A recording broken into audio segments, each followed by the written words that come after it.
morning. Hello everyone. Jai Swaminarayan to all. Myself Professor Vaibhav Solanki from Sri Swaminarayan Institute of Technology, and today we are discuss on Unit 2, Chapter number 3 of Transportation Engineering subject, which name is Highway Material. And today we are discuss on aggregates. Aggregates is the one of the most important materials which, which is used in a highway.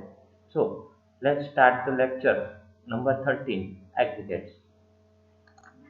So as we discuss in our previous lecture, हम यहाँ पे जो हमारे highway material है जितने भी उसके बारे में हम बारी बारी में डिस्कशन करेंगे। जैसे कि हमने लास्ट लेक्चर में सॉलिड्स के बारे में डिस्कशन किया था और कंपोनेंट ऑफ हाईवे पेमेंट के बारे में डिस्कशन किया था। ठीक है, तो बेसिकली जो हाईवे है हमारा, हाईवे में बहुत तीन या चार कंपोनेंट की बात की थी, तो जहाँ पे अर्थ फिलिंग होता है, जहाँ पे हाईवे के पेमेंट के लेयर होते हैं, जहाँ पे सॉइल सेपरेट होता है। ठीक है, तो वहाँ पे अलग अलग मटेरियल यूज होते हैं। पेमेंट के सरफेस पे बिटुमिनस यूज होता है, बीच के लेयर में एग्रीगेट्स का यूज होता है और सेपरेट में सॉइल का यूज होता है। तो ये सब मटेरियल की प्रॉपर्टीज, उनके फंक्शन, इनके इम्पोर्टेंस, उनकी इंडेक्स प्रॉपर्टी या उनके स्ट्रेंथ के बारे में जानना बहुत ही जरूरी है। इन सब चीज़ों पे हमारा हाईवे कंस्ट्रक्शन डिपेंडेंट है। ठीक है, तो जैसे कि हमने लास्ट लेक्चर में सॉइल के बारे में डिस्कशन किया था, वैसे ही आज के लेक्चर में अदर मटेरियल लाइक एग्रीगेट्स के बारे में डिस्कस करेंगे, एग्रीगेट या स्टोन एग्रीगेट। ठीक है, तो आज हम डिस्कस करेंगे एग्रीगेट्स के बारे में।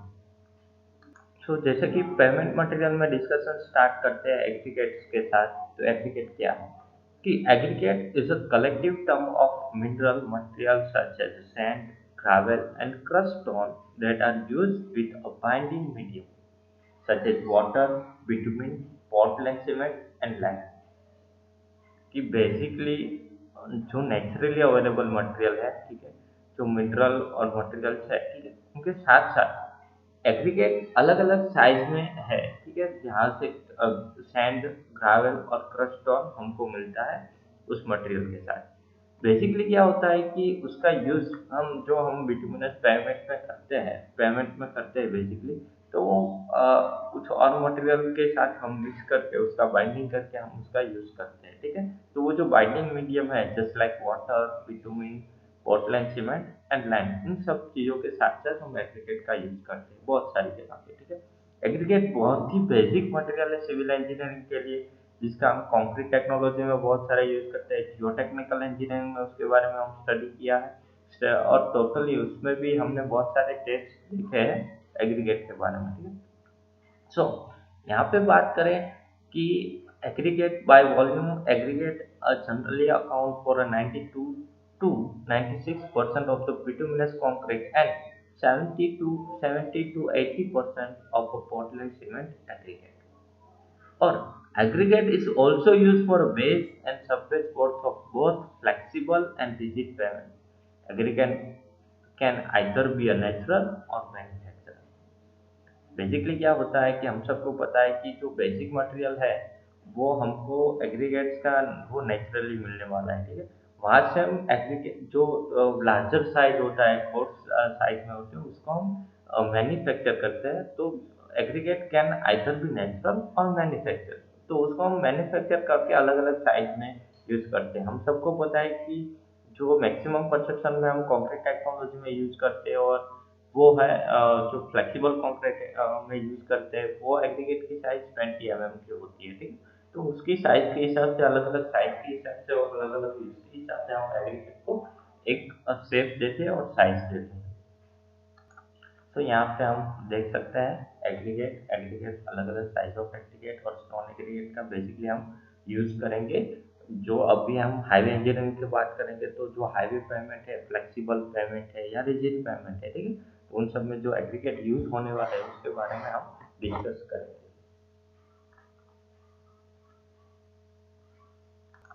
तो जैसे कि हम कोई भी मटेरियल को जानने की कोशिश करते हैं, तो उसके साथ साथ हम क्या सबसे पहले डिस्कस करेंगे, तो सबसे पहले उसकी प्रॉपर्टीज के बारे में डिस्कस करेंगे। तो यहाँ पे हम बात करते हैं एग्रीगेट की डिजायरेबल प्रॉपर्टीज क्या है, कौन कौन सी प्रॉपर्टीज है जो एग्रीगेट के लिए है। तो वो उसमें से बेसिकली जो इम्पोर्टेंट प्रॉपर्टीज है उनमें से है स्ट्रेंथ, हार्डनेस, टफनेस, उसके साथ साथ shape of aggregate, addition with bitumen और अदर मटेरियल, जिसका हम बिटुमेन का यूज करने वाले हैं मैक्सिमम हाईवे में, इसलिए यहाँ पे बिटुमेन लिखा है। ठीक है, तो बात करेंगे कि और ड्यूरेबिलिटी। तो ये सब चीजें हैं, ये जो जितने भी प्रॉपर्टीज मैंने यहाँ पे काउंट की है, ठीक है, स्ट्रेंथ है, हार्डनेस है, टफनेस है, ड्यूरेबिलिटी है, mix with addition, addition with bitumen and shape of aggregate. तो ये सब चीजें हैं, वो बेसिक प्रॉपर्टी है अ, किसकी, एग्रीगेट की। तो यहाँ पे बात करें कि स्ट्रेंथ की बात करें, तो स्ट्रेंथ या तो स्ट्रेस एक्शन जो यहाँ पे आएगा एग्रीगेट पेमेंट में हम यूज करेंगे, तो वहाँ पे मैक्सिमम व्हील लोड होगा, ट्रैफिक व्हील लोड होगा। तो ट्रैफिक व्हील लोड जैसे ही हमारे पेमेंट पे आएगा, तो वो डायरेक्टली किस पे रहेगा, बिटवीन पे, उसके लोड एग्रीगेट पे उसकी लोडिंग होगी। तो ठीक है, तो वहाँ पे tear, wear and tear action देखने को मिलेगा और क्रशिंग का एक्शन देखने को मिलेगा। तो इस हिसाब से हमारा जो एग्रीगेट है उसमें उसकी क्वालिटी जो स्ट्रेंथ हो वो अच्छी होनी चाहिए और मैक्सिमम हाई रेजिस्टेंस होनी चाहिए। तो उसको पोजेस करेंगे तो हम जो स्ट्रेसेस है उसके साथ हम विथस्टैंड कर सकते हैं। जैसे कि ट्रैफिक व्हील लोड है तो उसको हम सजेस्ट कर सकते हैं। ठीक है, तो स्ट्रेंथ बहुत ही इंपॉर्टेंट प्रॉपर्टीज है। उसके बाद बात करते हैं हार्डनेस की। तो hardness aggregate use in the surface course are subject to constant rubbing और abrasion.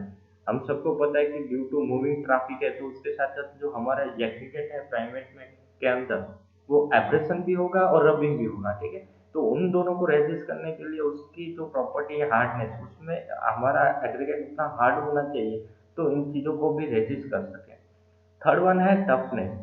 So resistance of the aggregate to impact. हम कोई भी चीज की बात करें तो वो कितना टफ है, तो उस पर हम क्या करेंगे, इम्पैक्ट डालेंगे कोई भी अदर अदर ऑब्जेक्ट के साथ। ठीक है, तो वो उसके बारे में हम जान सकते हैं कि ये इतना टफ है। तो aggregate used in the pavement should be able to resist the effect caused by the jumping of the steel tire wheel from one particle to another at a different level causes serve impact on the aggregate.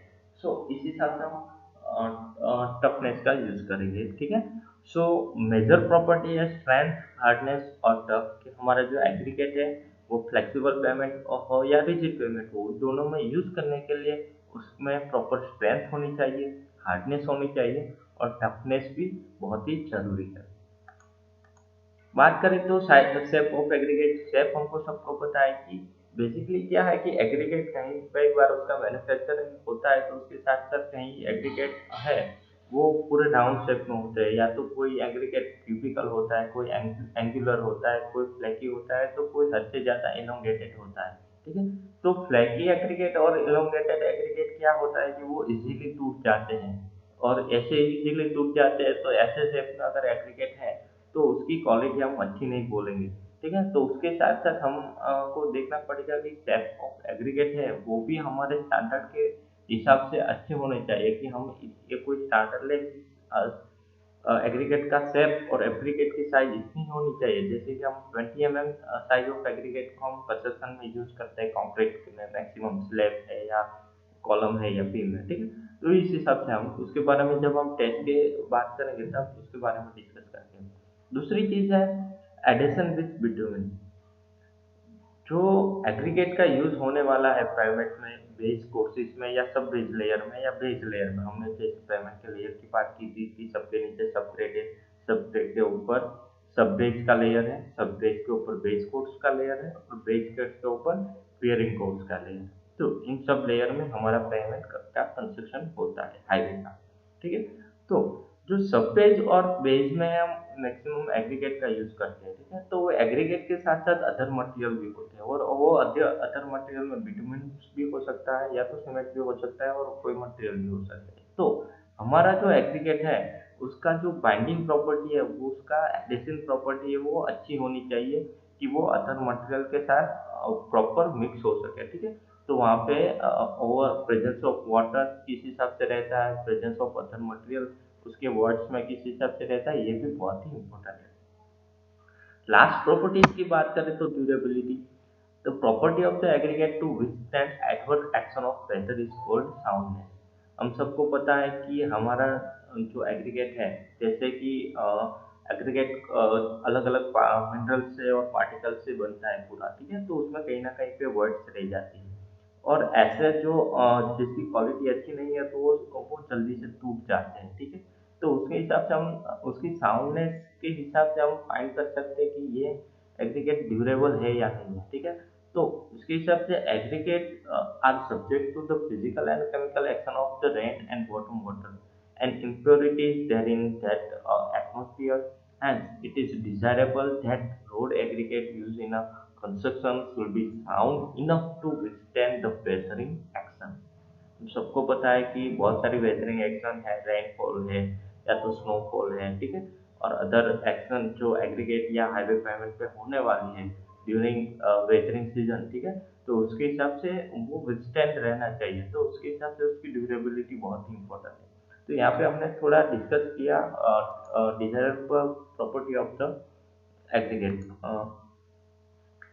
GTU examination के point of view से भी ये भी बहुत ही important topic है। तो अब हम बात करते हैं टेस्ट के बारे में। तो कौन कौन से टेस्ट है जो हम एग्रीगेट्स के करते हैं, और जिस टेस्ट के थ्रू, जिस टेस्ट के हम स्टैंडर्ड है, हमारा जो आईआरसी स्टैंडर्ड है, इंडियन रोड कांग्रेस है, और अदर जो हमारे स्टैंडर्ड है उसके स्टैंडर्डाइजेशन के साथ साथ अगर हम ये सब टेस्ट करें एग्रीगेट पे, तो हम बोल सकते हैं कि एग्रीगेट अच्छी तरह से यूज कर सकते हैं, हम यूजेबल एग्रीगेट है और ये अच्छा एग्रीगेट है जिसको हम हाईवे पेमेंट में यूज करेंगे और वो मैक्सिमम लोड कैरी कर सकेगा। तो कौन कौन से टेस्ट होंगे, तो इनमें से है in order to decide the suitability of the aggregate for use in a pavement construction, कि ये सूटेबल है या नहीं, एग्रीगेट हमारा सूटेबल है या नहीं पेमेंट कंस्ट्रक्शन के लिए। तो उसके साथ साथ हमको बहुत सारे टेस्ट करने पड़ेंगे, जिसमें से है क्रशिंग टेस्ट पहला, जो बहुत ही इंपॉर्टेंट है। दूसरा है एब्रेशन टेस्ट, तीसरा है इम्पैक्ट टेस्ट, फोर्थ नंबर पे है साउंडनेस टेस्ट, उसके बाद है शेप और साइज का टेस्ट,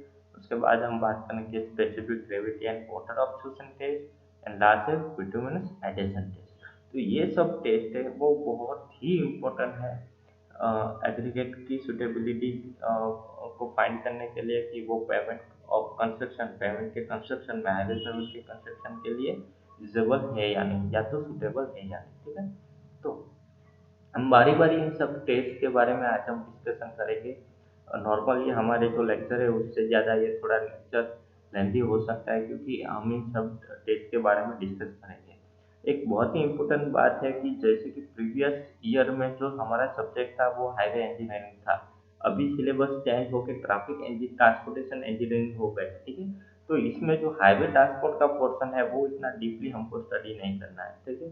तो इसके लिए ये सब हम टेस्ट को हम उतना डीपली स्टडी नहीं करेंगे, बट उसके बारे में हम सबको पता होना जरूरी है, ठीक है।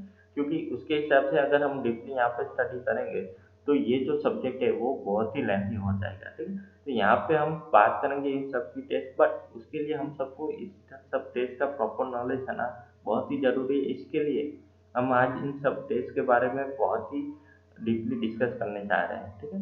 तो यहाँ पे आप देख सकते हैं इस सब टेस्ट। सो एग्रीगेट में सबसे पहले हम बात करते हैं क्रशिंग टेस्ट की या क्रशिंग वैल्यू टेस्ट की। तो क्रशिंग टेस्ट क्या है कि one of the model in which pavement material can fail by crushing under the compressive stress.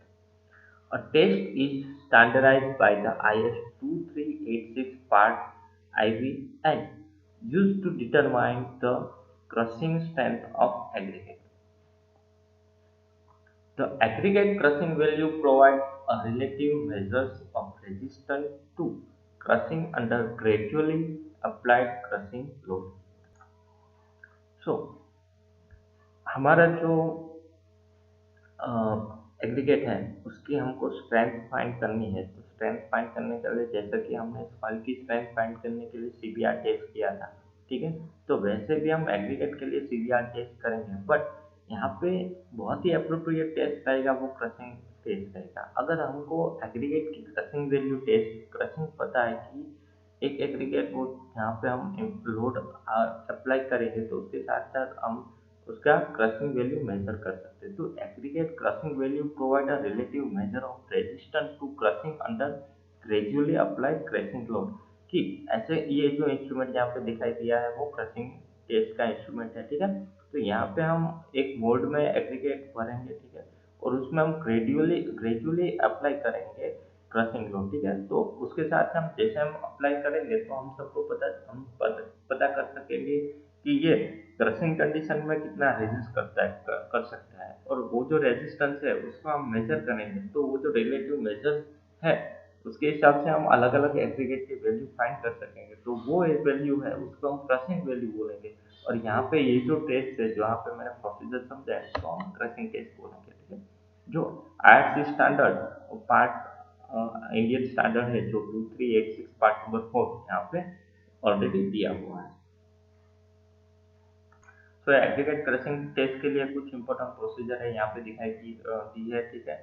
यहाँ पे हम देख सकते हैं प्लंजर है, ये प्लंजर है, मोल्ड है, और कुछ हमने मोल्ड लिया है जिसकी अलग अलग डिफरेंट डिफरेंट साइज, ठीक है। तो यहाँ पे वो साइज को भी मैंने यहाँ पे इंडिकेट किया है। यहाँ पे जो हमारा मोल्ड है उसकी अप्रोक्स डेथ हम जो यहाँ पे एग्रीगेट फिल करेंगे मोल्ड में, वो अप्रोक्स हम 100 mm तक एग्रीगेट को फिल कर देंगे, ठीक है।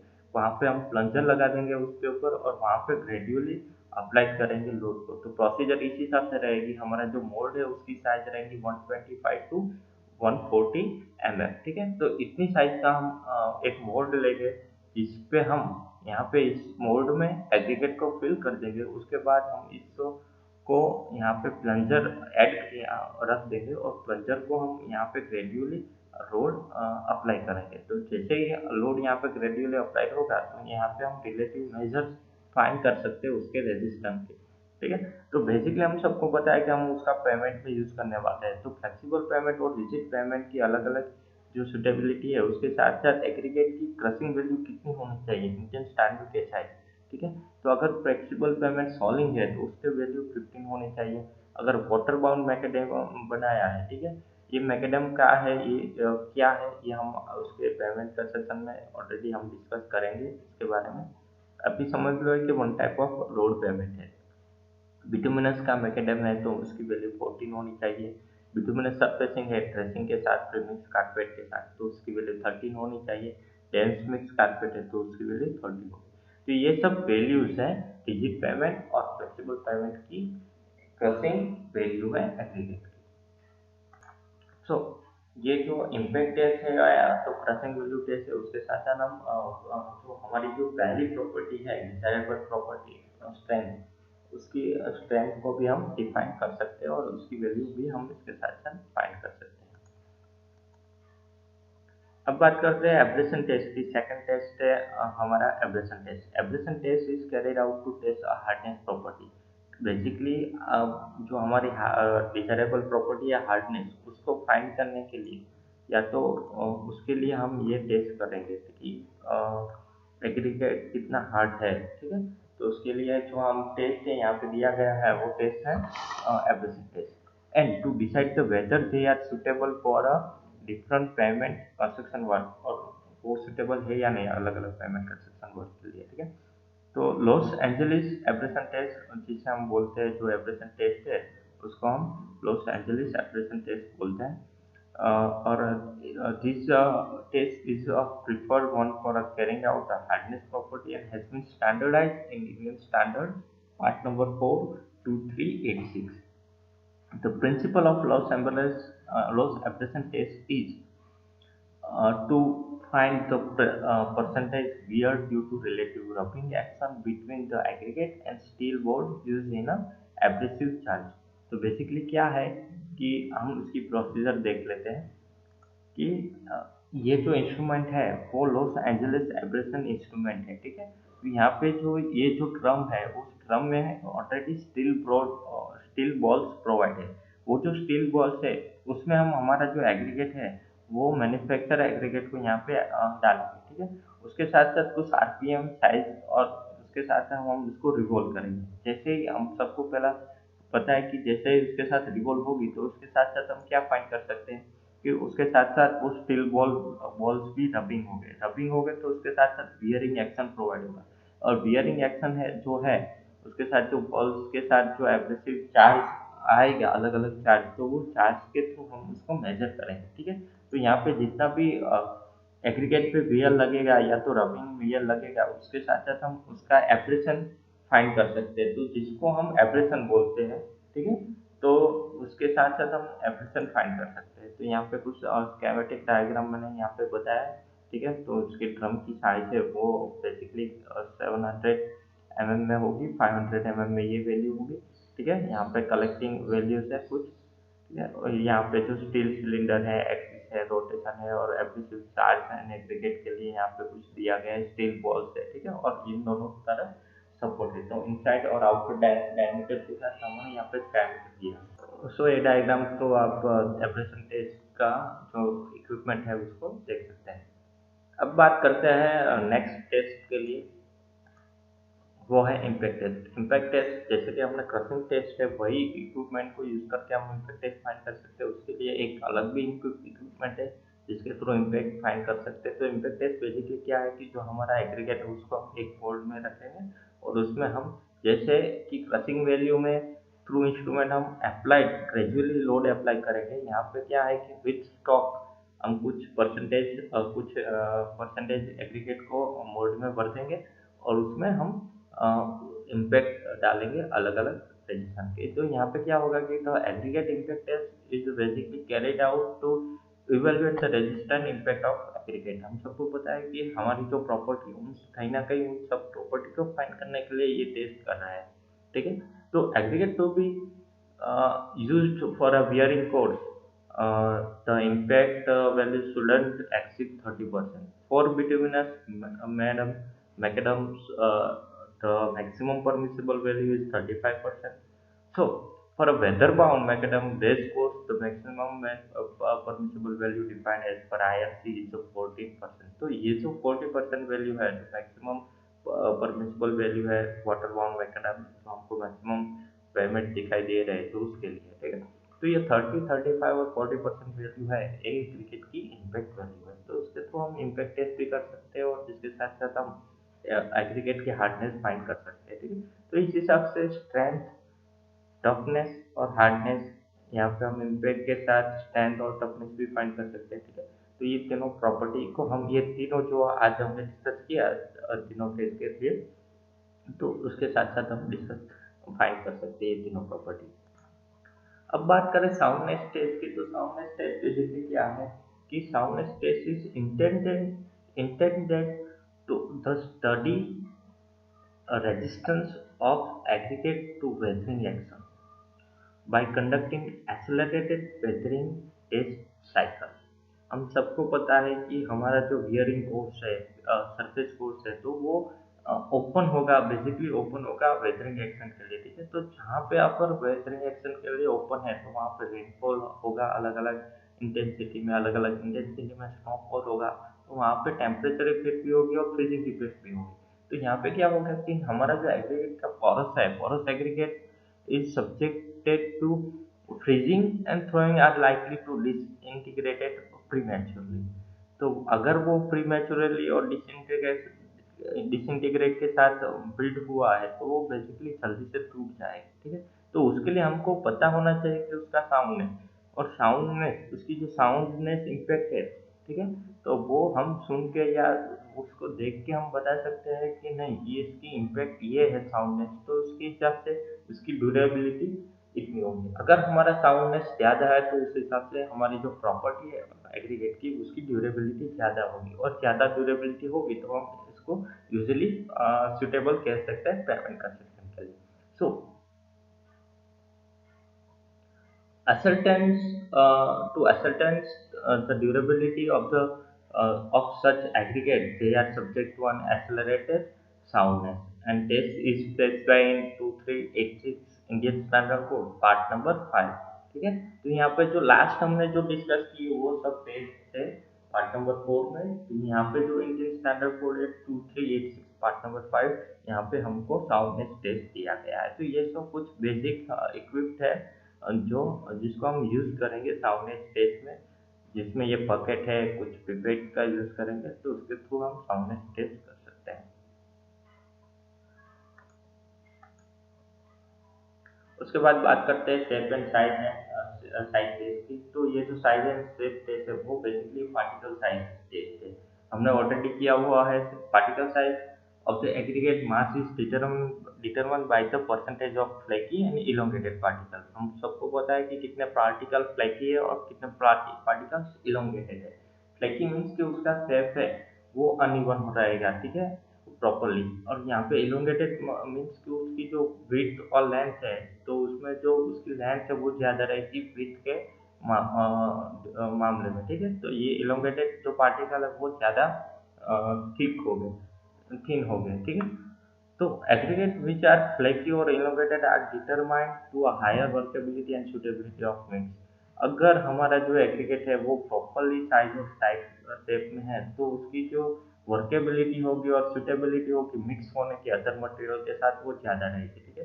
तो उसके हिसाब से ज़्यादा रहेगी तो हम उसका यूज और कर सकते हैं पेमेंट कंस्ट्रक्शन में, और हम बोल सकते हैं कि ये जो मटेरियल है एग्रीगेट वो सुटेबल है पेमेंट कंस्ट्रक्शन के लिए, ठीक है। तो यहाँ पे हम बात करें साइज एंड शेप टेस्ट की, तो उसमें से दो चीजें हैं, एक तो फ्लैकीनेस इंडेक्स है और दूसरा इलोंगेशन इंडेक्स है। तो यहाँ पे हम इलोंगेशन और फ्लैकीनेस ये दोनों जो यहाँ पे इक्विपमेंट है उसके साथ हम फाइंड कर सकते हैं जो साइज और शेप दोनों का टेस्ट है, ठीक है। So basically flackiness index is defined as a percentage by weight of aggregate particle whose least dimension is less than 0.6 times their mean size, कि उसकी जो मीन साइज है उससे 0.6 टाइम लेस देन है, ठीक है।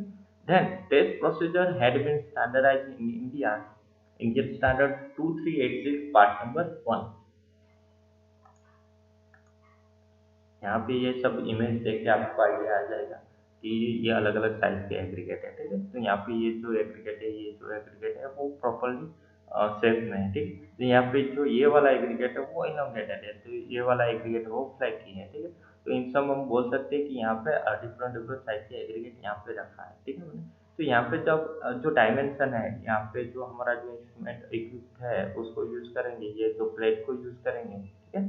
तो अलग अलग साइज के यहाँ पे गोल्स दिए दिए गए हैं। जो लेंथ गेज है उसमें से हम हमारा जो एग्रीगेट है उसको हम पास करेंगे, और जैसे ही एग्रीगेट हमारा पास होगा तो उसके साथ जितने भी साइज के नंबर में पास होगा उस साइज को हम अलग कर देंगे और उसका प्रॉपर्टी वेट करके हम फाइंड करेंगे। तो elongation of elongation index of a aggregate is defined as a percentage by the weight of particle whose greatest dimension मतलब length is 1.8 times and there means a dimension.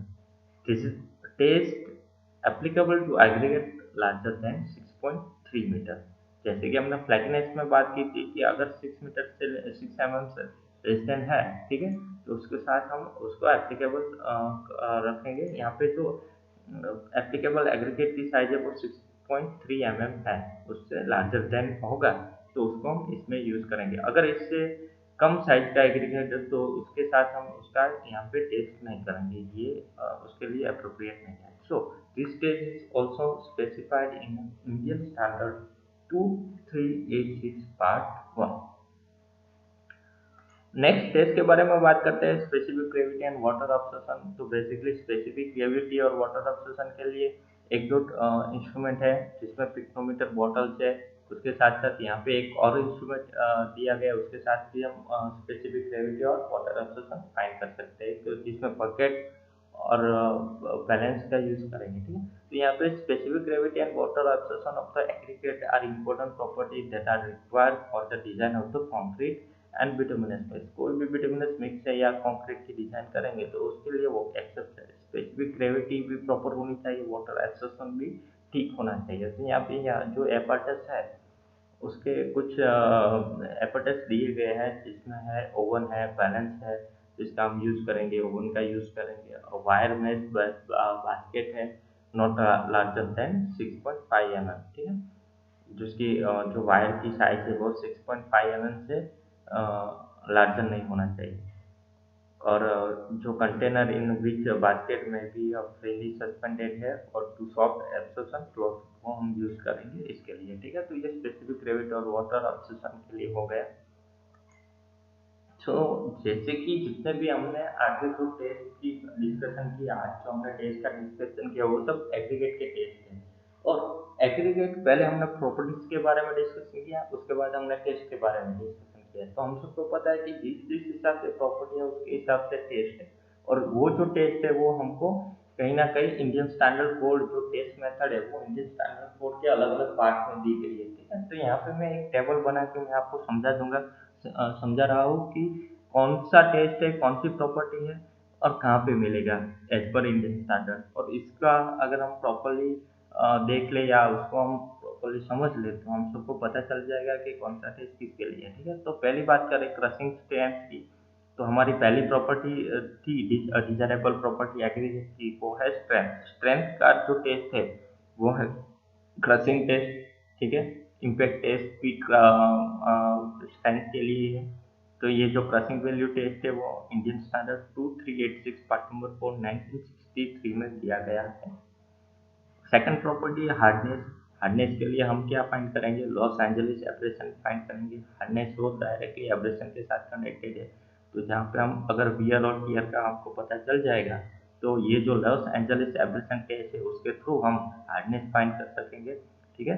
तो उसका हमको hardness की relative measures मिल जाएंगे, तो वो हम पता कर सकते हैं। इंडियन स्टैंडर्ड दिया हुआ है 2386 पार्ट नंबर 5 1963। टफनेस जो थर्ड प्रॉपर्टी है हमारी वो एग्रीगेट इम्पैक्ट टेस्ट के लिए है। तो हमने बात बताया कि एग्रीगेट की जो हम वहाँ पे इम्पैक्ट डालेंगे तो जो इम्पैक्ट रहेगी तो एग्रीगेट कितना टफ है, कोई पर्टिकुलर एक एग्रीगेट या बल्क ऑफ एग्रीगेट कितने टफ है, तो वो हम जानेंगे एग्रीगेट इम्पैक्ट टेस्ट के थ्रू, ठीक है।